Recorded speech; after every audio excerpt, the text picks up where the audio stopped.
Hello, in this video I'm gonna show you how to check your IMEI number on iOS 26. And that can be done in three different methods. The first one, my favorite one, is going to the phone app, then going to keypad and typing in *#06#. It'll show you your IMEI numbers and stuff. It didn't in my case for some reason. Let's try it again. Yeah, I have the beta version of the iOS. That's maybe why it doesn't work. But I'm gonna try to show you that on a different device that I own. With actually the iOS 18, because it works the same way. You can see, you'll see the device info, and you may see your two IMEI numbers, IMEI1 and IMEI2, and it's if you have dual SIM, right? So you can just use if you are using your IMEI number to verify the phone, if it's like stolen or if it's locked with carrier and stuff like that. I'm gonna show you that later, what you can do with the IMEI number. Then you can use either of the IMEIs, but sometimes if you really need, then you'll just need to distinguish which one you actually need for the thing you're doing with that IMEI number. Now let's go to the settings. In the settings, you'll also see the IMEI number in general, then about, and scroll all the way down until you see available SIMs, and you'll see IMEI1 and IMEI2.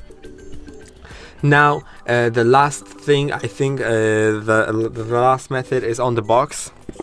This is the iPhone 12 actually, but it's on any iPhone's box. On the bottom right here, you'll see IMEI2 and IMEI/made, which is like just your IMEI1, right? So yes, and now let's go to a website that lets you do many various stuff with your IMEI. So you'll just need to find IMEI.info, like that. Now go to that website, IMEI.info, and enter your IMEI. You can of course copy it from, for example, the settings. So I'm gonna do that.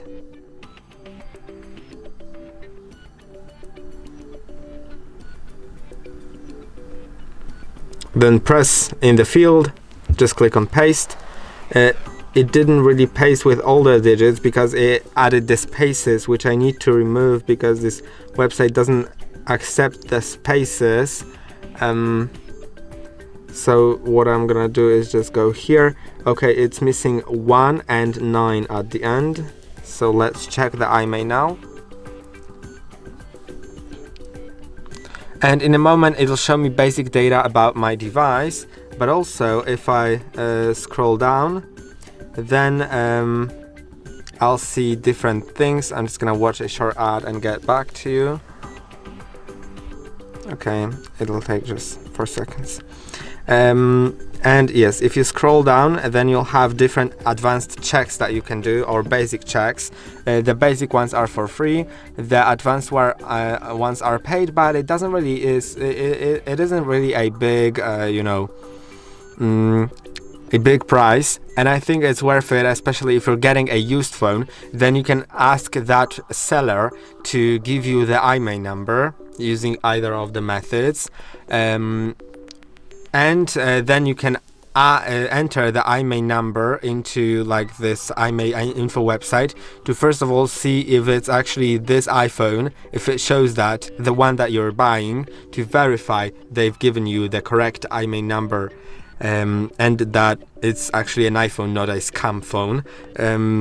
And also you can scroll down to advanced checks and, for example, see if your phone is locked. If it's locked, then it's unusable. If the FMI is locked. Also, if it's carrier locked, so if it's, for example, locked to AT&T, then you'll only be able to insert an AT&T SIM card or install AT&T eSIM, and other things can be also checked. If it has warranty, I think you can also check it, because iPhones have a year warranty if they don't have a Apple Care Plus plan. So you'll see just Apple Carrier. There will be a purchase date, and the purchase date, or I think it's in actually Apple sold by and coverage. Yes, here will be the purchase date, and if you click on that, then you'll be able to see when it was activated, and you can add a year into that and see if it's still in warranty. So that's basically it, but you can also see some free checks. And I hope the video was helpful. Don't forget to like and subscribe, and see you in the next one.